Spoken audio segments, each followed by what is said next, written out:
बिस्मिल्लाहिर्रहमानिर्रहीम, अस्सलाम वालेकुम। प्रोग्राम मुकाबिल के साथ मैं हूं सरवत वलीम। रऊफ क्लास्टा आमिर मतीन साहब हमारे साथ स्टूडियोज में मौजूद हैं।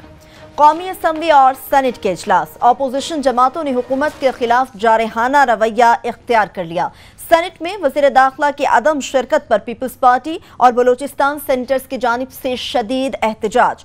इमरान खान और ताहिरुल कादरी के जलसों के बाद सियासी महाजराई अपने उरूज पर। नून लीग और पीटीआई के दरमियान शदीद लड़ाई शुरू। क्या इस तमाम सूरत हाल में पीपल्स पार्टी अपना रास्ता हमवार कर रही है? दूसरी जानिब कराची की सियासी सूरत हाल में खौफनाक तब्दीलियों की बाज़गश्त।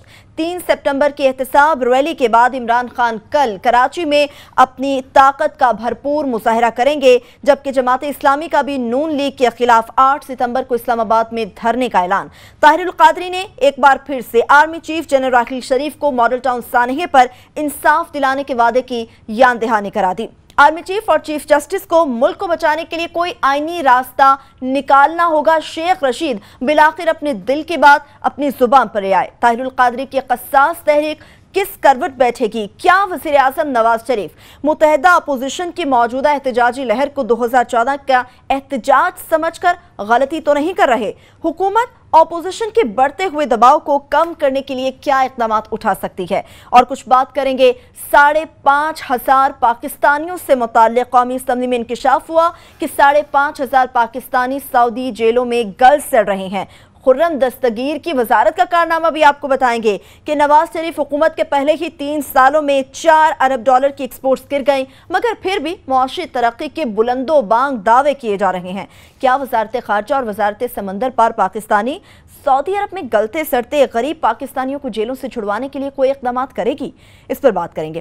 क्लासेस साहब, सबसे पहले आज आप पार्लियामेंट में मौजूद थे और रेफरेंसेस की एक जिसके ऊपर तबसरा अभी तक चल रहा है, आपने तो सारी प्रोसीडिंग को इसको देखा है। अभी जो मुतज़ाद इत्तलात आ रही हैं उसके मुताबिक कहा जा रहा है कि स्पीकर ने कहा है कि मेरे पास ऐसी कोई नहीं है कि मैं इन चीज़ों को मुस्तरद कर सकूं, जितने भी रेफरेंसेस थे उन तमाम को इलेक्शन कमीशन में भेज दिया गया। अब हमें बताएं, आप वहाँ पर मौजूद थे, क्या रहा वहाँ पर, किस तरह का माहौल आपको देखने को मिला वहाँ?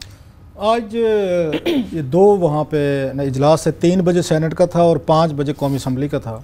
मैं वहाँ पे, आपको पता हम रिपोर्टर लोग हैं, हम तो खबर की तलाश में पहुँच जाते हैं, और मेरे साथ जो हमारे टीम के रिपोर्टर हैं इमरान मगराना जो, वो भी साथ थे जी। तो ये पहले तो सेनेट में मैं गया। मैं सेनेट का ज़रा थोड़ा सा आपको ब्रीफ एक दे दूं और फिर उसके बाद कौमी असम्बली का भी मैं कोशिश करूंगा कि ज़रा आमिर साहब से व्यू ले कि फिर इसको आपको तफसील से मैं ज़रा कौमी असम्बली पे आएंगे। आज सेनेट में जो मैंने हाल देखा है, उसके बाद एक कॉन्स्टिट्यूशनल इदारा है, बस ठीक है रख लें, अदरवाइज़ की ज़रूरत नहीं रहेगी।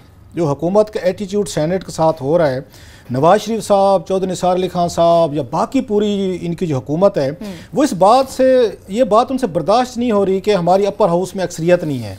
ये जमहूरी रवैया नहीं है इनके, जो बात दफ़ा इन पर तनकीद होती है, जमहूरियत का नाम तो ये न इस्तेमाल कर रहे हैं सारे शहजादे, लेकिन जमहूरी जो रवैये चाहिए, जमहूरी बर्दाश्त चाहिए, वो नहीं है।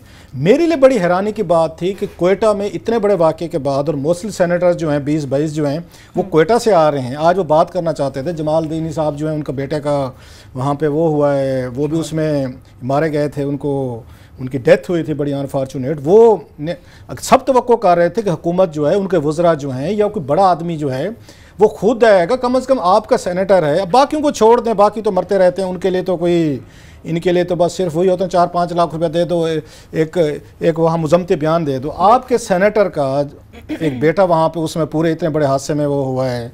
वो अच्छा, शहीद का भी मैं इस पर किसी वक्त बात कर लेंगे, वो हम सबको समझते हैं, लेकिन बात वहीं चली जाती है जब हम किसी को शहीद कहते हैं तो उसकी सीरियसनेस है, संगीनी है जो उस क्राइम की, वो कम हो जाती है। Basically it's a murder, it's assassination, it's killing, innocent लोगों की किलिंग की गई है। जब हम कहते हैं ये शहीद हैं तो बहुत सारी बड़ी मेजॉरिटी, क्योंकि हम अगर मुसलमानों का ये कंसेप्ट है कि शहीद जन्नत में जाता है, जब जन्नत वाली बात आ जाती है तो फिर उसके बाद वो क्राइम की वो जो उसकी संगीनी है वो कम हो जाती है। मैं इसलिए मादरत के साथ जमालदीनी साहब हूँ या बाकी लोग हूँ, अगर मैं इस तरह की बात कर रहा हूँ, अगर उनके इससे ये मेरी बात से दिल दुख रहा है तो मैं पहले से उनसे मादरत कर लेता हूँ। लेकिन मेरा मकसद ये है कि आप इसकी संगीनी देखें कि कितनी बड़ी तादाद में लोग वहाँ मारे गए हैं, वहाँ पे हलाक हुए हैं, असैसिनेट हुए हैं, उनको कत्ल किया गया है, ये प्री प्लान था।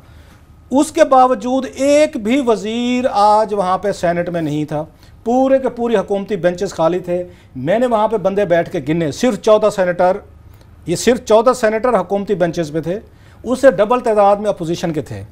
और अच्छी तकरीर जो वहाँ पे मैं की है वो उस्मान काकड़ ने की है, जिसके हम कुछ दे भी रहे हैं। और पर्टिकुलरली जो उन्होंने गद्दारी के फतवे जो हमारा मीडिया लगा रहा है और सोशल मीडिया पे भी और उस पर दीगर पे, तो उस्मान काकड़ ने बड़ी एक तफसीली गुफ्तगू की और मेरा ख्याल है अच्छी गुफ्तगू की है। उसने कहा ये जो गद्दारी के टाइटल जो हैं आपने हमें बांटना शुरू कर दिए हैं कि आपके और बड़ा एक इंटरेस्टिंग कंपैरिजन उन्होंने ड्रा किया कि भुट्टो ने आइन दिया, वो आपके नज़दीक वो गद्दार था या वो फांसी पे चढ़ाया उसको जिसने आइन दिया। जनरल ज़ियाउल हक जिसने आइन को तोड़ा वो पंजाब के लोगों के लिए मर्द मोमिन है, जो उन्होंने कंपैरिजन ड्रा किया वहाँ पे। ऐसे सेम उन्होंने अगेन उसके अफगानिस्तान के हवाले से मैं समझता हूँ बड़ी अहम गुफ्तगू की उस्मान काकड़ ने। अच्छा, बाकी सेनेटर्स ने अब हुआ क्या है, अब क्योंकि हुकूमती बेंचेस पे कोई वजीर नहीं था, कोई बंदा नहीं था काबिल जिक्र जो सुनता, पहले उनकी जो 2 रोज हैं वो खाली पड़ी थी। अपोजिशन के सेनेटर जो इस पे टेररिज्म पे गुफ्तगू करते रहे वो एक दूसरे को सुनाते रहे। ये बड़ी इंटरेस्टिंग चीज़ है। हुकूमत की तरफ से कोई बंदा उनको सुनने के लिए नहीं था। उसमें जनरल कयूम साहब बैठे थे, कलसूम परवीन साहब बैठी थी, या 2-4 और सेनेटर थे उसके सरकार के। सो टोटल एक ब्लैक आउट था और बड़ा क्लियरली लग रहा है कि चौधरी सालेह खान साहब हूँ या वहाँ पे वज़ीर आज़म नवाज शरीफ साहब हूँ, इनको सेनेट की हद तक कोई दिलचस्पी नहीं है, क्योंकि इनकी वहाँ पे इनकी अक्सरियत नहीं है, इनकी मर्जी का वहाँ पे चेयरमैन नहीं है, इनकी मर्जी का कोई डिप्टी चेयरमैन नहीं है, इनकी मर्जी का वहाँ पे लोग नहीं बैठे हुए, लिहाजा इनकी किताब में सेनेट ऑफ पाकिस्तान एग्जिस्ट नहीं करता। और मेरा ख्याल है बड़ी इंतहाई अफसोसनाक सिचुएशन इसलिए है, सेनेट वह इदारा है जहाँ पे चारों सूबों के लोग आके बैठते हैं बराबरी में, वहां पे तो आपको ज्यादा आपको फोकस करना चाहिए। वहाँ दिलचस्पी नहीं था, कोई भी नहीं था। मतलब मैं आपको बता रहा हूँ कि मुझे ये बात पता नहीं कहनी चाहिए नहीं कहनी चाहिए। सेनेट की जरूरत नहीं रहेगी, आपको 2 इदारों की जरूरत नहीं है। एक सदर पाकिस्तान की जरूरत नहीं है, सरमोनियल बन चुका है, आप उस पर खर्चा कर रहे हैं, टोटल वेस्टेज ऑफ टाइम। कहते रहे फेडरेशन के निशान या कोई फायदा नहीं है। दूसरा, ये नवाज शरीफ साहब के दौर में सेनेट ऑफ पाकिस्तान जो है टोटल ये उन्होंने इररेलेवेंट करके रख दिया है। ये एग्जिस्ट ही नहीं करता हुकूमत की आंख में, कोई वजीर इसको घास नहीं डालता। ये ज़्यादा से ज़्यादा ये जो अपोजिशन के लोग हैं बैकआउट कर सकते हैं जो उन्होंने किया है। आमिर साहब से इस पर व्यू ले लें, मैं आपको फिर कौमी असम्बली का बताऊंगा कि वहाँ पे कितनी बड़ी अहम जो है। सही आमिर साहब, जिस तरह से साहब ने कहा सेनेट में तो कोई दिलचस्पी हुकूमत को नजर नहीं आ रही, तो फिर हुकूमत की दिलचस्पी है कहाँ पे? ये प्राइम मिनिस्टर नवाज शरीफ साहब का इस वजह से ये कह रहे हैं कि जनाब वहाँ पे मेजॉरिटी नहीं है। जब मेजॉरिटी थी वो पिछली दफ़ा भी वो 2-2, 3-3 साल में एक दफ़ा जाने का ही रवैया था। और for that matter national assembly में भी जो उनका रिकॉर्ड है जितना कम आने का, वैसे ही पार्लियामान के मुतालिक है कि वो कहीं भी वो ज़ाहिर है इसके लिए इलेक्शन के ज़रिए वो जीत के आ जाते हैं, तो इसलिए जमहूरियत बड़ी अच्छी है।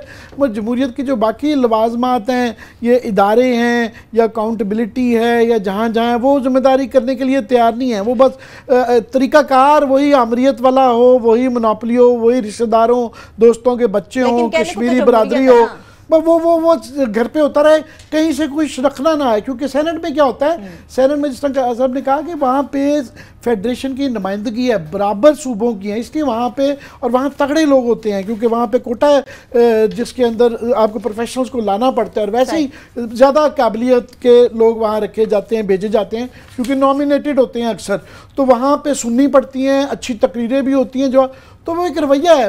लास्ट टाइम प्राइम मिनिस्टर जब गए थे, साल में एक दफ़ा गए थे और फिर वो वादा करके आए थे, मतलब अपने वादे का भी पास नहीं है। वरना प्राइम मिनिस्टर का किया हुआ या कहा हुआ या वादा जो है वो जब पार्लियामेंट के फ्लोर पे किया जाता है वो मैटर करता है और करना चाहिए। लास्ट टाइम वो वादा करके आए थे, वहाँ से पहले तो उन्होंने माफ़ी मांगी कि जी मैं आया नहीं, यहाँ कभी तो आया हूँ, तो आइंदा मैं यहाँ आया करूँगा।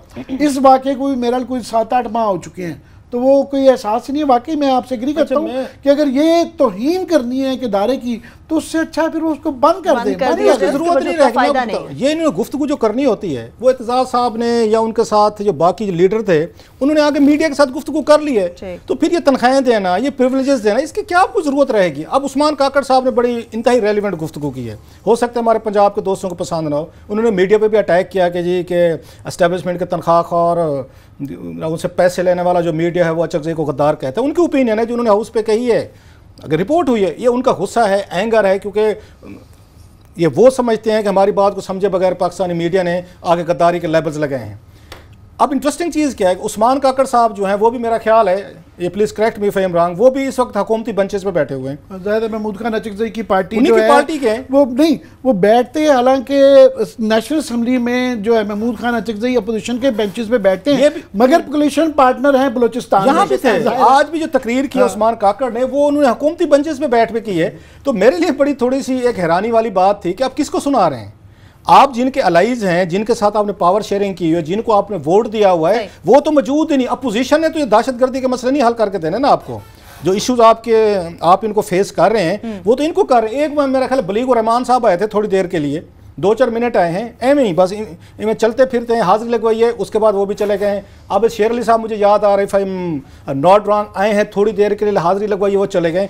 लेकिन एट वन स्टेज जिस पे अपोजिशन वॉकआउट कर गई है, इतने बड़े अहम इश्यूज थे कि एक भी सिर्फ 14 लोग बैठे थे। मैं बता रहा हूँ, हाउस जो है आपका वो आपका 104 का है, उसमें अपोजिशन के लगा लें कोई उसमें मेरा ख्याल है 25-30 के करीब लोग उस वक्त बैठे थे। अपोजिशन अगर उस वक्त कोई बिल लाना चाहती, कि उस वक्त कार्रवाई करना चाहती, वो अच्छे तरीके से इनको डिफीट कर सकती थी। सो वहाँ पे जो गुफ्तगू हो रही है सेनेट में, सेनेट जैसे आमिर कह रहे हैं, मैं मादरत के साथ अगर किसी का दिल हर्ट हो, ये कौमी असम्बली में जो बिग विग्स थे, जो बड़ी आपको अच्छी डिबेट मैंने सुननी है, जो मेरी अगर लिविंग मेमोरी में है, 2002-2007 की असम्बली में हैवी वेट्स है। ठीक, क्लास अब ब्रेक ले लें। अब ले लें, मैं थोड़ा सा आपको आके ना इस पे कौमी असम्बली में थोड़ी सी एक छोटी सी ब्रेक लेंगे। सेनेट के इजलास में जो आज सूरत हाल रही वो तो हमने क्लासा साहब से जानी, आमिर साहब को उसमें भी लिया, लेकिन कौमी असम्बली के इजलास में आज क्या सूरत हाल पेश आई उस पर भी बात करेंगे। हमारे साथ रहिए।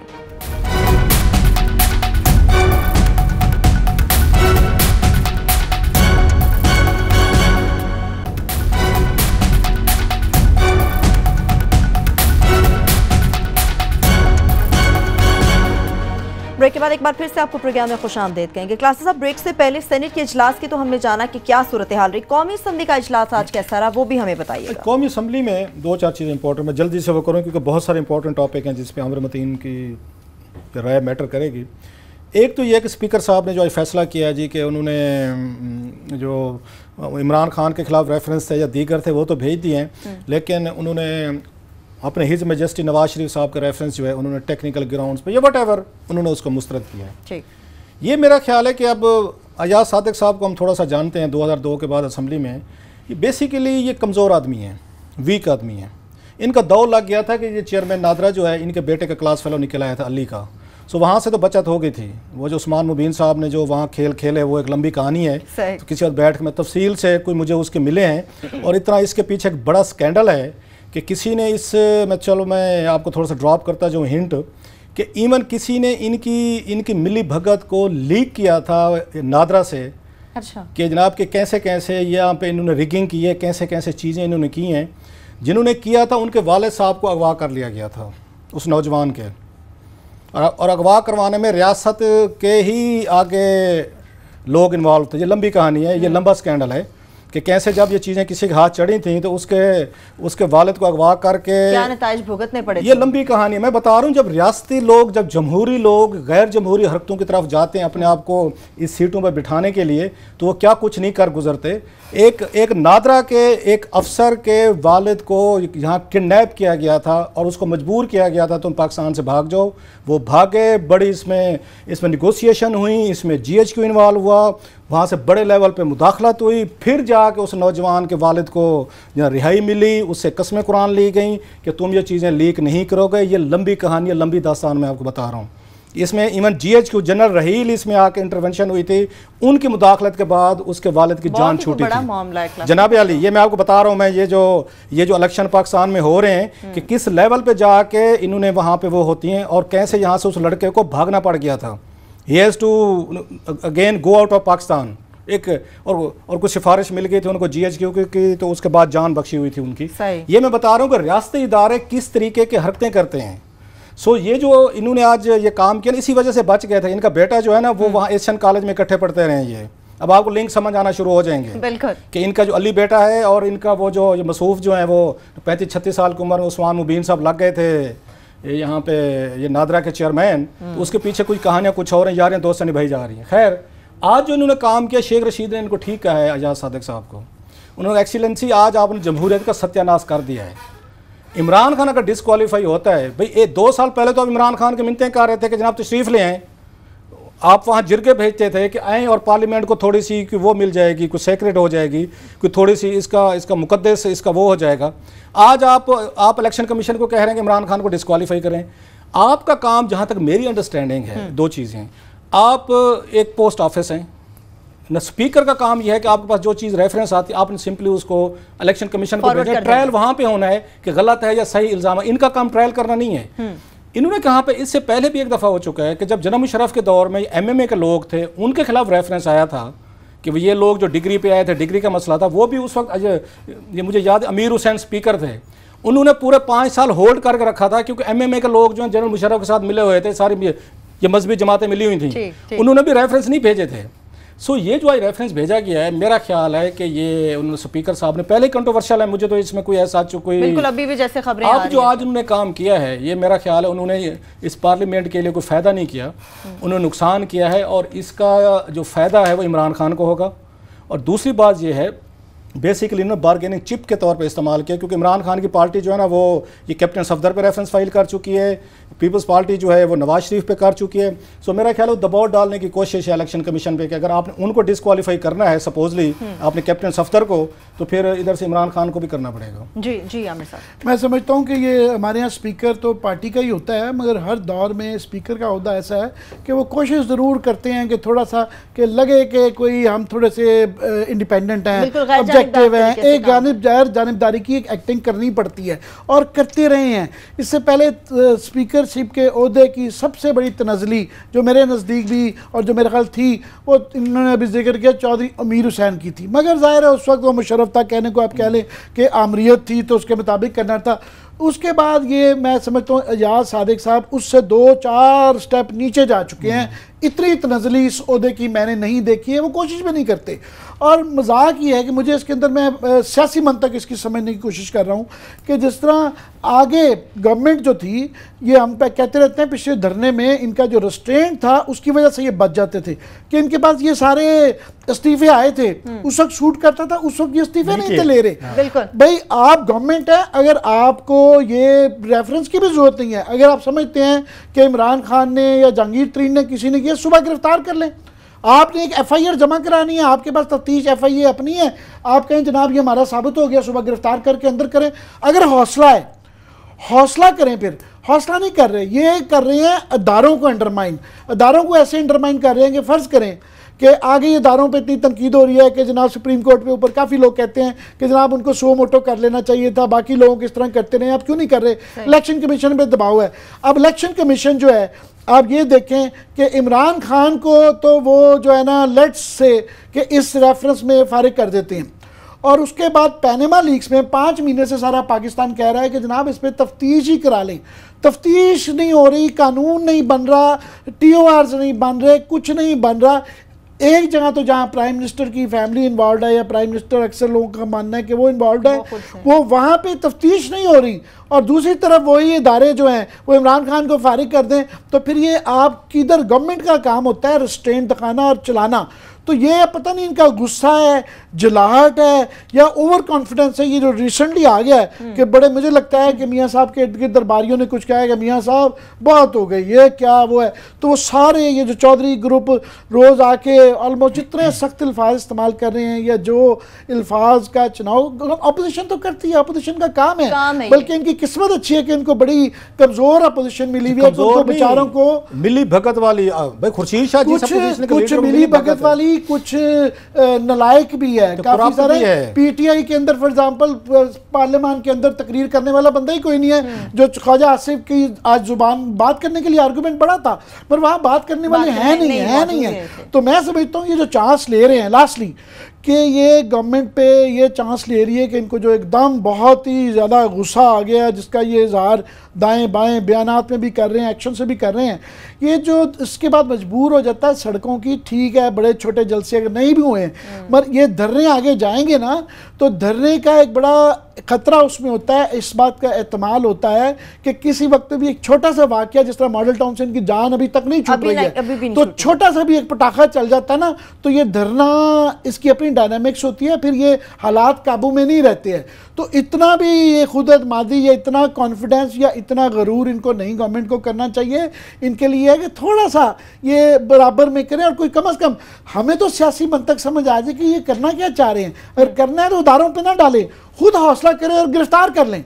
खुद हौसला करें तो तब है ना। जिस तरह से क्लासेस साहब, अभी आमिर साहब ने भी बात की, आपने भी ये बात की कि इमरान खान को इस सारी सूरत का फायदा होगा, लेकिन इमरान खान की जो शख्सियत है, समझा जाता है या तो वो बहुत जल्दबाजी कर जाते हैं या बहुत लेट हो जाते हैं। समझते वो इसका फायदा उठा पाएंगे अगर ये फायदा उनको जाएगा तो? मैं सुन रहा था उस दिन, हम मेरा ख्याल है वो उस पर कर रहे थे कि उन्होंने नहीं कहा कि नवाज शरीफ बड़े खुशकिस्मत हैं, इनका अपोजिशन लीडर जो है ना वो खुर्शीद शाह है। नवाज शरीफ की कई खुशकिस्मतियाँ हैं, उनका अपोजिशन लीडर दूसरा जो है वो इमरान खान है। जितने इमरान खान को मौके मिले हैं ना, मतलब नवाज शरीफ साहब को कॉर्नर करने के लिए या डिसलॉज करने के लिए अपोजिशन जमातों की होती है, पाकिस्तानी तारीख में मेरा ख्याल पिछले 30 सालों में किसी को इतने मौके नहीं मिले। मीडिया ने मैसिव सपोर्ट की है, इंटेलिजेंस एजेंसीज पे इल्ज़ाम लगता रहा है कि उन्होंने सपोर्ट की है, GHQ पे लगा जी उन्होंने की है, सिविल सोसाइटी ने की, बच्चे, औरतें, मर्द, एक एक बंदा गया जी शायद इमरान खान साहब कामयाब हो जाएं। तो इमरान खान साहब ने कहा जी खान साहब हो, वो खान साहब भी कौन से हुए जो कामयाब हो जाएं? हर दफ़ा अपने पाँव में उन्होंने डज करके गोली मारी अपने पाँव में। अगर नवाज शरीफ साहब बड़े महर हैं ना गोली मारने के, तो अल्लाह के फजल से इमरान खान साहब भी बड़े महर हैं। हर गलत टाइम पे उन्होंने एजिटेशन शुरू की। अच्छा, जब सही टाइम पे फैसला करने का कोई आया, उन्होंने गलत फैसले किए हैं। अब उसका नतीजा ये निकला है कि अगर आज ये कंटिन्यू कर रहे हैं नवाज शरीफ साहब, मैं इसका क्रेडिट अगर मुझसे कोई लें, मैं हमेशा, हम दफ्तरों में बैठ के बात करते रहते हैं, दोस्तों में भी करते हैं, अगर आज नवाज शरीफ साहब वज़ीर आज़म है, उसकी मेन रीज़न जो है वो इमरान खान है। बेनज़ीर भुट्टो अगर या इसकी नवाज शरीफ की पोजीशन में होती और यही सरकमस्टांस है, इससे 1/3 भी बेनज़ीर भुट्टो को मिलते, वो कब की टांग चुकी होती पूरी की पूरी के भाई साहब आए इसके बाद नया हिसाब किताब करते। इमरान खान साहब वो लाख कहते रहे उनके फॉलोअर, वो जी बड़े भोले से हैं, मस्कीन से हैं। यार मस्कीन भोला होना कोई क्वालिटी नहीं है। पॉलिटिक्स में ईमानदारी के साथ आप एक्टिव हो सकते हैं, शार्प हो सकते हैं। आप जो लेके गए थे, बड़े बड़े ब्रेन लेके गए थे, मतलब उसमें शेरी मजारी ले गए थे, आपने उसका कोई वहाँ कंट्रीब्यूशन देखा कभी? उससे बेहतर था फौजा कसूरी को ले लेते कि जो मिलियंस ऑफ डॉलर फौजा कसूरी आपके लिए इकट्ठे करती रही अमेरिका में, एक एक उसने टक्का आपके लिए इकट्ठा किया, पार्टी के लिए किया, शौकत खानम के लिए किया, उसको तो टिकट नहीं दिया इमरान खान ने, वो शेरी मजारी को ले गए। बात शेरी मजारी से पूछें आपका 3 सालों में क्या कंट्रीब्यूशन है? Zero, big zero. कोई उसका इंटेलेक्चुअल इनपुट नहीं है, कोई वहां पे पार्टी को, आज जैसे आमिर कह रहे थे, एक बंदा भी इनके पास मां सिवा इमरान खान के तकरीर करने वाला नहीं है, जो ख्वाजा आसिफ जैसे बंदे को बेहतरीन तकरीर कर जवाब भी तकरीर से दे सके। आज का दिन था, मेरा ख्याल है पार्लियामेंट में पीटीओ को पूरी फोर्स से होना चाहिए था। याद वो कराची में जलसे पड़े हुए हैं। ये इन्होंने खुद ऐलान किया था मुझसे कि जनाब ये मैं 2 तारीख को देखेगा पार्लियामेंट में जाऊंगा, ये सारी तकरीरें वहां करूंगा। आज इमरान खान का फिर एक मेरा ख्याल बिग मिस हुआ है। जैसे उन्होंने उस दिन नवाज शरीफ पे पनावा पे तकरीर पे बैकआउट कर कहते ना, आज इमरान को कम से कम यहां पे होना चाहिए था कि जिस दिन स्पीकर ने उनके खिलाफ रेफरेंस भेजा हुआ है और नवाज शरीफ के खिलाफ रेफरेंस उन्होंने रोक लिया है, बिग डे फॉर इमरान के वहां खड़े होते 1-2 घंटा खड़े होके इन दोनों का कंपैरिजन करते जी मैं कितना पनामा में मैंने माल बनाया है, आपके वजीर आजम ने कितना बनाया। वो भाई साहब खड़े वहां पे मीडिया पे 2-4 मिनट कोई वहां पे खड़े होकर तकरीरें फरमा के शौक पूरा कर लेते हैं।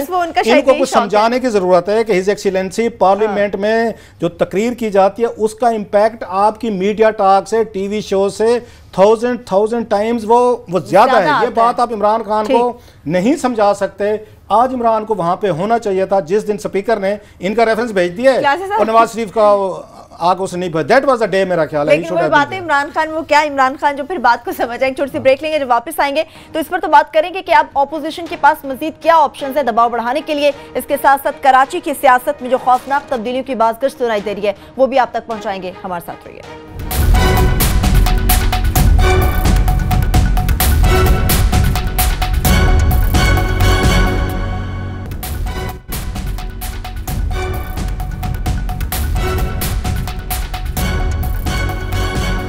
के बाद एक बार फिर से आपको प्रोग्राम में हम खुशामदीद कहेंगे। क्लासेस साहब, ये तो वो ऑप्शंस थे जो हम हुकूमत की बात करते हैं, अपनी मनपसंद तरीकों से वो उनको यूटिलाइज कर रही है, लेकिन क्या समझते हैं क्या ऑपोजिशन के पास अब सड़कों पे आने के अलावा कोई मजीद ऑप्शंस मौजूद है कि वो इनको हैंडल करेगी? अपोजिशन जो है ना, पर्टिकुलर इमरान खान जो है, क्योंकि स्टेट पावर पीपल्स पार्टी के पास तो रह नहीं गई, वो फारिग हो चुकी है। वो माने या माने बल्कि वो कहते हैं 15 सितंबर के बाद हम बताएंगे हम क्या है। चलो लोगों को वो कोई नया कोई उस अपनी पटारी में से कोई नया सांप निकाल के दिखाना चाहेंगे पंजाब में। वो मैं सुन रहा था मंजूर वसान साहब के कोई बयान आ रहे थे, उन्होंने जनाब के उसके बाद दिसंबर में आसिफ जरदारी आ रहे हैं, हाँ वो ईंटों का ट्रक ला रहे हैं, वो ईंटें नहीं लेने गए थे जो ईंट से ईंट बजानी थी, तो वो सुना ट्रक का सौदा हो गया तो ट्रक ला रहे हैं ईंटों का आएगा जिससे ईंट से ईंट बजाएंगे। वो मेरा ख्याल है शायद वो जनरल रहील के रिटायरमेंट के साथ कि 28 नवंबर को वो होना है कि अगर आप मुझे ये नहीं पता कि अगर इनकी एक्सटेंशन हो गई अगर जनरल रहील की तो फिर क्या करेंगे जरदारी साहब, फिर भी आएंगे अगली दिसंबर को, फिर अगली दिसंबर में। एक तो ये चीज़ है। अब दूसरी चीज़ है पीपल्स पार्टी के पास जो अच्छे तरीके से अक्लमंदी पीपल्स पार्टी पॉलिटिक्स कर रही है, जो ये आपकी ये हो गई तहरीक इंसाफ नहीं कर पा रही, उन्हें यह पता है कि हमारी स्ट्रीट पावर खत्म हो गई है। अब हमने देख लिया कि वहाँ जेल हमें 4000 वोट लिए इन्होंने, इससे ज़्यादा की औकात नहीं है। वो भी मेरा ख्याल मेंबर के अपने ही ज़ाती वोट होंगे, ज़्यादातर पार्टी के वोट उसमें नहीं होंगे जो लड़ा होगा। इनके पास वहाँ पे ये सेनेट में और कौमी असम्बली में है, ये बड़ी खूबसूरती से ये वहाँ पे रोल अपना प्ले कर रहे हैं। अगर मुझसे पूछें अपोजिशन, अच्छा अपोजिशन का रोल अगर अपने मफादात को सामने रख के मैं कह रहा हूँ पीपल्स पार्टी खेल रही है, वो जब चाहे मैं बिल्कुल और I hope Aamir will endorse me, Peoples Party जब चाहे वो हुकूमत को असेंबली के अंदर घुटनों पे वो बिठा सकती है, सेनेट में भी कर सकती है। देयर कार्ड्स, जो उनके पास कार्ड्स हैं उसके अंदर वो ठीक गेम खेल रहे हैं। अच्छा, कार्ड्स के अलावा इनके पास अच्छे स्पीकर हैं, हुकूमत में रहे, उन्हें पता है कहाँ पे खुर्रम दस्तगीर साहब को पकड़ना है, कहाँ से नवाज शरीफ साहब की कमजोरी पकड़नी है, या कहाँ पे आपके पेट्रोलियम मिनिस्ट्री में मसले हैं। ये सारे खेल इन्होंने खुद खेले हुए हैं। जिस दिन चाहेंगे ये क्वेश्चन आवर में, ये पब्लिक अकाउंट्स कमेटी में इनको लिटा के रख देंगे और हुकूमत इनको वही कुछ करेगी ये चाहेंगे। लेकिन इस वक्त उनका ज्यादा फोकस जो है वो जनाब उस बेचारी अयान अली पे है और डॉक्टर आसिम पे है, दो जो इनका अपने मफादात पे या उस पे मफाद पे नहीं है, वोटर का मफाद नहीं है, वोटर का भी नहीं है, पार्टी का मफाद भी नहीं है, पार्टी भी तबाह करके रख दी है और असास जहाँ भी नहीं है। जो एक शेर है, मुझे अब शेर पूरे आते नहीं है। अच्छा, ये क्या कर रही है, ये जो तरीके इंसाफ है, अब उन्होंने अक्लमंदी ये कि इमरान खान को ट्रक की बत्ती के पीछे लगवा दिया है। वहाँ पे लतीफ़ खोसा साहब चढ़ गए हैं ट्रक पे, वो आजकल तकरीरें फरमा रहे हैं इमरान खान साहब के जो वो बड़े ग्लैडिएटर उन्होंने बना लिया है। सो पीपल्स पार्टी ने बड़ी समझदारी से खेल रही है। वो पार्लियामेंट के अंदर उनका अलायंस है हुकूमत के साथ, पार्लियामेंट से बाहर उनका अलायंस हो गया है इमरान खान के साथ। सो दोनों जगहों पे उनका कहते हैं सर कढ़ाई में है और उनके हाथ जो है ना वो भी कहीं ना कहीं कोई बोतलें कोक पेप्सियां खा पी रहे हैं। सो अब पीपल्स पार्टी का काम देखे, हाउस के अंदर नवाज शरीफ के साथ मिली हुई है, वहां पे ये शीरो शक्कर है। मजाल है कि ना खुर्शीद शाह उसको मसला होने दें, ये पार्लियामेंट में होने दें या पब्लिक अकाउंट्स कमेटी में 480 बिलियन रुपीस का इतना मेगा स्कैंडल, जिसपे अख्तर बुलंद हराना जो थे उनको जाना पड़ गया, बेचारे की नौकरी चली गई, उन्होंने कुर्बानी दी, स्टैंड लिया। जनाब खुर्शीद शाह ने वहाँ क्लीन चिट दे दिया चुप करके, इधर इमरान खान साहब के साथ वो ट्रक पे चढ़ गए। सो ये इनकी पॉलिटिक्स। पार्लियामेंट में भी उन्होंने गुड कॉप और बैड कॉप खेलते हैं, सेनेट में शोर मचा लेते हैं, कंप्रोमाइज नेशनल असेंबली में करते हैं। ये इनका काम। अब इमरान खान साहब को क्या चाहिए था, जिन पे उनके बड़े वो लाडले हैं, आपको पता है इस मुल्क और आवाम के, कि उनके पे वो कहते हैं सब कुछ माफ कर दें। इमरान खान को ये समझ नहीं आ रही कि हजूर पार्लियामेंट में भी आप रोला डालें, एक इफेक्टिव अपोजिशन करें, पीपल्स पार्टी को हाईजैक मत करने दें, और सड़कों पे भी आकर आप कर सकते, स्ट्रीट पावर आपकी इस्तेमाल पीपल्स पार्टी कर रही है उसको। साहब चले, इमरान खान तो नहीं आते ना कमेटियों में ना पार्लियामेंट में आके बैठते, तो शाह महमूद कुरैशी भी तो इतने पुराने हैं ना, वो क्यों नहीं मशवरा देते उन्हें? अब आप देखें, मैं उस दिन आपको ये क्या छेड़ दिया, चले मैं चाह रही हूं मुझे बताएं ना, एक तो खिलाड़ी उनके पास भी है। नंबर 2 जो है ना, फॉर एग्जांपल शाह महमूद कुरैशी साहब वो है, वो टोटली फेल हो गए हैं। उनसे वो यहाँ जिस तरह ख्वाजा आसिफ के कैलिबर का जो भी कहें, ख्वाजा आसिफ वो जब थंडर उनका जो होता है, उस थंडर को मैच करने के लिए हाँ थोड़ा सा शेख रशीद मैच कर सकते हैं। उस वो जुबान, वो जो एक खास अंदाज होता है ना, वो इनके पास बंदे नहीं है। फॉर एग्जांपल बड़े सोफिस्टिकेटेड लोग हैं, असद उमर, वो टीवी पे बड़े अच्छे आ सकते हैं, वहाँ भी एक जो है इकोनॉमी पे अच्छी, मगर ये जो पॉलिटिकल स्पीच होती है ना, उसके लिए आपको ये जो नया पाकिस्तान के जो खैबर पख्तूनख्वा से बेचारे बच्चे इकट्ठे कर रहे हैं, टीवी पे बड़ा शोर मचा लेते हैं। पार्लियामान में जब बोलना पड़ता है ना, वहाँ एक भी स्पीकर नहीं है। हाँ, इमरान खान बाहर ये पब्लिक स्पीचेस इनकी बड़ी रेपिटेटिव हो गई हैं, मगर पार्लियामेंट में जो उन्होंने आखिरी की थी, बड़ी बड़ी अच्छी तकरीरें हैं, वहाँ खड़े होकर बोलते हैं, कंपैरेटिव एनवायरनमेंट बड़ा अच्छा बोलते हैं। इसलिए हम चाह रहे हैं कि हमने देखा है यहाँ पे ये याद सादिक आज फॉर एग्जाम्पल इनको हिलने नहीं दे रहे, गौहर अयूब जो थे इतने तगड़े स्पीकर थे और लोग हम देखते थे एतजाज उनको डिफेंसिव पे रखते थे। उस ज़माने की पीपल्स पार्टी उनको हिलने नहीं देती थी और वो गौर अयूब को समझ नहीं आता था कि करना क्या है। इस तरह ही सुमरो साहब, इस तरह ही वो है। यहाँ पे कोई नहीं है कि याज साहब जैसा कमज़ोर स्पीकर को जो है ना कोई इधर से इधर 2 मिनट में उनके साथ हो सकता है। बाहर तकरीरें कर रहे हैं, वहाँ फ्लोर पे खड़े हो जाएं, 2-4 उनके खिलाफ तकरीरें हों तो वो बड़े बड़े स्पीकर जो है ना उनको ख्याल करना पड़ जाता है। और यहाँ तक इतनी बड़ी मतलब ये एक बिल्कुल ही आप ये समझें, मैंने कहा कि अगर ये इमेजिन करें कि ये हो जाए, अगर कि ये इलेक्शन कमीशन वाले फॉर एग्जाम्पल पोलिटिकल, मैं लीगल बात नहीं कर रहा, पोलिटिकली कि वो इमरान खान को वो फारिग कर देते हैं और मियाँ साहब का पनामा की कोई तफ्तीश ना अदालतें करें ना इलेक्शन कमीशन करे, इसका एक इदारों के ऊपर एक पोलिटिकल इम्पैक्ट आता है और ये इदारों के लिए भी ठीक नहीं है। और मैं समझता हूँ हुकूमत के लिए भी ठीक नहीं है। इससे बड़ी बात है कि प्राइम मिनिस्टर का ऑफिस जो है उसके ऊपर इल्ज़ामात हैं और पार्लियामान के अंदर क्योंकि जो है वेस्ट यहाँ कॉन्फ्लिक्ट ऑफ इंटरेस्ट आ गया है, इसलिए अदालत को बीच में मुकम्मल का, जिस तरह धांधली के केस में अदालत पड़ी, जैसा कैसा भी था मामला रिजॉल्व हो गया ना कि उन्होंने तफ्तीश की, हालांकि इमरान खान से उससे एग्री नहीं किया, मुझे फैसला आ गया, तसल्ली हो गई, वो मसला खत्म हो गया। तो ये भी उससे बड़ा मसला है। मैं समझता हूँ धांधली से ये बहुत बड़ा मसला है कि इल्जामात चीफ एग्जीक्यूटिव के ऊपर हैं, उनकी फैमिली से ऊपर है। और याद रहे आखिरी कि प्राइम मिनिस्टर ने बैकआउट किया है, उन्होंने पार्लियामान में असेंबली में आके कहा कि जनाब मुझसे एहतसाब शुरू करें, उन्होंने सेनेट में जो बिल दिया है उसी तकरीर से कहा, क्योंकि आपने खुद पेश किया तो ठीक है। आप वो कह रहे हैं ना, अब जो लॉ आया है, ड्राफ्ट आया है, ठीक है, उसके मुताबिक आप नहीं आ सकते, प्राइम मिनिस्टर के ऊपर बात ही नहीं आ सकती। एक छोटी सी ब्रेक लेंगे। जिस तरह से आपने इदारों के हवाले से तो सुना, इदारे तो एक जानिब है, यहाँ पर इस मुल्क में वजारतों पर बैठने वाले क्या कर रहे हैं, उनके जानिब से क्या कारनामे सर अंजाम दिए जा रहे हैं, वो भी आपको बताएंगे। एक ब्रेक के बाद हमारे साथ रहिए।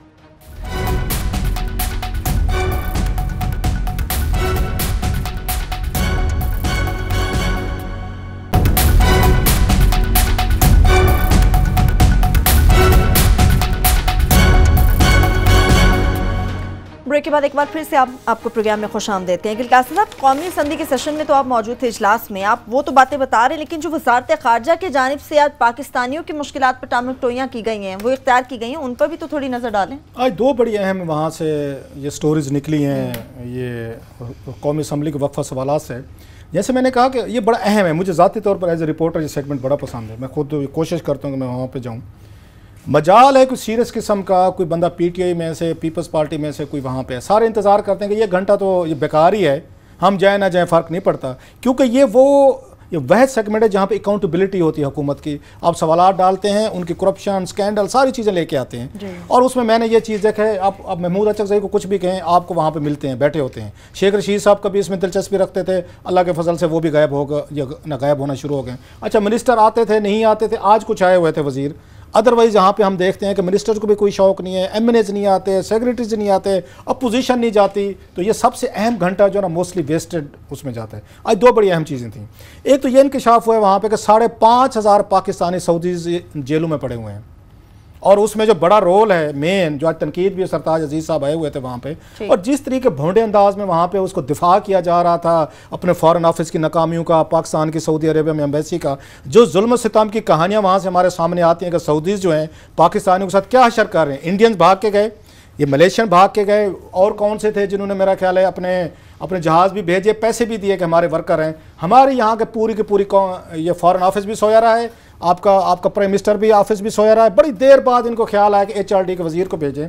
वहाँ उन्होंने बताया कि 5,500 पाकिस्तानी जो हैं जेलों में पड़े हुए हैं, गिरफ्तार हैं, और उनको मोस्टली जो वहाँ का कफील है उसके बारे में बताया जाता है। कफील साहब जो हैं अल्लाह मियाँ के बाद वो आल इनाल हैं, पासपोर्ट भी वो रख लेता है, वो आपसे 20% आपकी इनकम जो होती है वो भी अपना टैक्स लेता रहता है। सो पाकिस्तान 2000 के करीब आपकी तनख्वाह होती है मेरा ख्याल है रियाल। 2000 में से एक एवरेज वर्कर जो है वो 20% वो हर महीने उनका कफील साहब ले लेते हैं। बाकी उनके घर के कोई उनका किराया चला गया, कुछ उनकी बीमारी पर लग गया, कुछ खाना हो गया, तो उनको 50% बचता है, उनको हर महीने आप कह लें जो उनको पैसे बचते हैं इससे कम। और मोस्टली जो आपका सऊदी वर्कर जो है जो वहाँ सऊदी अरेबिया गया है वो आपके साउथ पंजाब, आपके सराइकी इलाके और सिंध से जाता है जो गरीब है। जो आपका सेंट्रल पंजाब का वर्कर है वो यूरोप जाने को कोशिश करता है कि मैं यूरोप में जाऊं वहां पे अपना, क्योंकि हमारे जो लोग हैं गरीब हैं, वहाँ पे अनपढ़ ज़्यादा हैं, उनके पास स्किल नहीं है साउथ पंजाब में और आपके सिंध के इलाकों में। दे गो टू सऊदी अरेबिया, उनकी कोई आवाज़ नहीं है। एक लंबी कहानी है जो सऊदी अरेबिया में हमारे वर्कर्स के साथ ज्यादतियाँ हो रही हैं, इस पर किसी वक्त आके हम स्पेशल प्रोग्राम करेंगे। एक चीज़, दूसरी बड़ी खुशखबरी सुनाई है उन सरताज अजीज साहब ने। खुशखबरी है? यस, उन्होंने कहा जनाब के किसी एक वहाँ पे खड़े हो गए, मुझे मेरा सलमान मुजाहिद साहब, मुजाहिद सलमान साहब एमक्यूएम के, जी एमक्यूएम के, हाँ, उन्होंने बड़ी हिम्मत दिखाई। उन्होंने सवाल किया कि जनाब ये जो 20 आप MNAs ये सैर सपाटे के लिए भेज रहे हैं पूरी दुनिया में, ये आपने इनको कैसे पिक किया, क्राइटेरिया क्या था? तो तो सरताज जी साहब ने, और उन्होंने ये भी कहा कि आपके फॉरेन ऑफिस क्या कर रहे थे, जो अरबों रुपए जिनको बजट मिलता है, हर साल 12 अरब रुपये फॉरेन ऑफिस खा जाता है या उन पे खर्चे होते हैं, वो क्या कर रहे हैं। तो सरताज जी साहब ने उनको तसल्ली कराई, उनको सलमान, ये मुजाहिद सलमान साहब को MQM के MN, वहाँ का हजूर आप ना परेशान हूँ, हम सबको भेजेंगे और भी डेलीगेशन बना रहे हैं। सो ये भी एक अच्छी खबर दे दी उन्होंने कि जनाब के सबको भेज रहे हैं, ये जंकेट सबके लिए आएंगे, ये जंकेट सबके लिए, सैर सपाटे सब करेंगे। ये 20 थे, तो उन्होंने मुजाहिद साहब को कहा कि सब तसल्ली रखें, आप लोगों की बारी भी आएगी। ये चीज आप अगली कंफर्म कर दो, सलमान मुजाहिद उनका नाम, सलमान मुजाहिद जो है वो आते हैं MQM को हैं, मेरे सलमान मुजाहिद बलोच उनका पूरा नाम है। अच्छा, ये कहानी, ये उन्होंने खर्चे की कहानी सुनाई उन्होंने कि हम और पैसे भी लगाएंगे। दूसरी स्टोरी सुने, वो अब आ जाते खुर्रम दस्तगीर साहब पे। खुर्रम दस्तगीर साहब की वजारत के बारे में आज इंकशाफ हुआ है कि जब से ये वजीर बने हैं 4 अरब डॉलर की एक्सपोर्ट पाकिस्तान की कम हुई है। 4 अरब डॉलर, 400 अरब, 12% एक्सपोर्ट्स कम हुई हुई हैं। ये आज उन्होंने इतराफ़ किया, वहाँ पे डॉक्यूमेंट हम दिखा सकते हैं कि जब से नवाज शरीफ साहब की हुकूमत है, ये खुर्रम दस्तगीर साहब वजीर बने हैं, 4 अरब डॉलर। पीपल्स पार्टी के दौर में जब पीपल्स पार्टी गई थे, बुरा बुरा तो कहते रहते हैं, उनकी करप्शन अपनी जगह पे, उस वक्त 24 बिलियन डॉलर की आपकी वो थी, एक्सपोर्ट थी। अब अल्लाह के फजल से ये जो अब लेटेस्ट फिगर आया वो 20 अरब डॉलर पे आ गई। एक चीज़ ये इनके दौर में हुआ है। ये दूसरा आप डॉक्यूमेंट देख रहे होंगे स्क्रीन पे, ये भी वहाँ पे पेश हुआ है कि दुनिया के 84 के करीब ममालिक हैं, हाँ 84 ही हैं, जिनके साथ पाकिस्तान की नेगेटिव उनके साथ एक्सपोर्ट है। मतलब है हम उनसे चीज़ें ज़्यादा ले रहे हैं, वो हमसे कम खरीद रहे हैं। वो 200 मुल्कों में से 84 मुल्क ऐसे हैं जिनके साथ पाकिस्तान का ट्रेड इम्बैलेंस है। आम लफ्ज़ में समझाऊँ, हम उनसे माल ज़्यादा खरीद रहे हैं, उनको डॉलर हम ज्यादा दे रहे हैं, वो हमसे कम खरीद रहे हैं। ये दो चीजें। तीसरी चीज मैं बता दूं, बिल्कुल मुख्तसर, वो कि नवाज शरीफ साहब जो खुर्रम दस्तगीर साहब से नाराज हैं। एक काला शाह काकू गए थे, उन्होंने बड़ा एक ना टांट किया था इन पे, खुर्रम दस्तगीर पे, अपनी तकरीर में। ये मैं सुन रहा था खुद ही। एज अ फेलो कश्मीरी करना नहीं चाहिए था, क्योंकि माशाल्लाह वो नाराज है उनसे। उनका भी ये इल्जाम जो लगाया था, बता दें फिर। उन्होंने कहा जनाब खुर्रम दस्तगीर साहब जितना आप खाना खाते हैं उतना काम भी किया करें। ये उन्होंने लाइव तकरीर में कहा। आज उनका काम जो है ना, खुर्रम दस्तगीर साहब की परफॉर्मेंस सामने आ गई है। इनके दौर में 4 अरब डॉलर की एक्सपोर्ट नीचे गई है। इसाक डार साहब अरबों डॉलर लोन ला के हमें बताते हैं ना कि पाकिस्तान की इकॉनमी टॉप पे चली गई है। तो ये जो पाकिस्तानी मुईशत है, जिस मुल्क की एक्सपोर्ट 4 अरब डॉलर नीचे चली जाए और उसके बराबर आप कर्जा लें अपने ट्रेड बैलेंस के लिए, उस मुल्क की अगर मेरी समझ से बालत आ रहा है, इन लोगों की दाद दें कि वो किस मुंह से आके कहते हैं कि पाकिस्तान की मुईशत जो है वो टेक ऑफ कर गई है। ये इनके अपने इतराफात है, ये मैं तो नहीं बता रहा। आज वहाँ डिटेल पेश हुई। आमिर साहब आप कुछ पहले तो ये तकरीरों के अंदर प्राइम मिनिस्टर का कंसिस्टेंटली, ऑफ कोर्स तकरीरों के अंदर रेटरिक होता है, हाइपरबॉल, इस तरह की बड़ी बड़ी बातें की जाती हैं, मगर वो अब वो ज़माने जा चुके हैं, क्योंकि टीवी पे पार्लियामेंट में रोज़ ये बातें की जा रही हैं। वो जो नक्शा दिखा रहे होते हैं हर तकरीर में कि फ़ॉरेन इन्वेस्टमेंट आ रही है, भाई साहब नहीं आ रही, आपकी सिर्फ 1 अरब रुपया है। वो जनाब हमारे यहाँ जो है ना कोयले के ऊपर जो है ना, वो थर कोयला के कभी नहीं आया, वो आता है, वो भाई साहब रुक गया है, वो डिलेड प्रोजेक्ट है, वो चाइनीज ने अपना सारा वो कर दिया, वो डिले आ गया है। वो कम से कम उन्होंने कह दिया 2019 से पहले पॉसिबल ही नहीं है, जो मर्जी आप कर ले। बाकी भी सारे इस तरह के एक्सपोर्ट जो है हमारे पास बिल्कुल खत्म हो गया हमारे पास वक्त। जैसा आमिर साहब ने बात की है कि यकीनी तो वो जमाने अब नहीं रहे जब हुकूमत की जानिब से जो तस्वीर दिखा दी उस पर यकीन कर लिया रहा है। एक ब्रेक, इसके साथ ही प्रोग्राम अपने इख्तिताम को पहुंचता। अपना बहुत सा ख्याल रखिए। खुदा हाफिज़।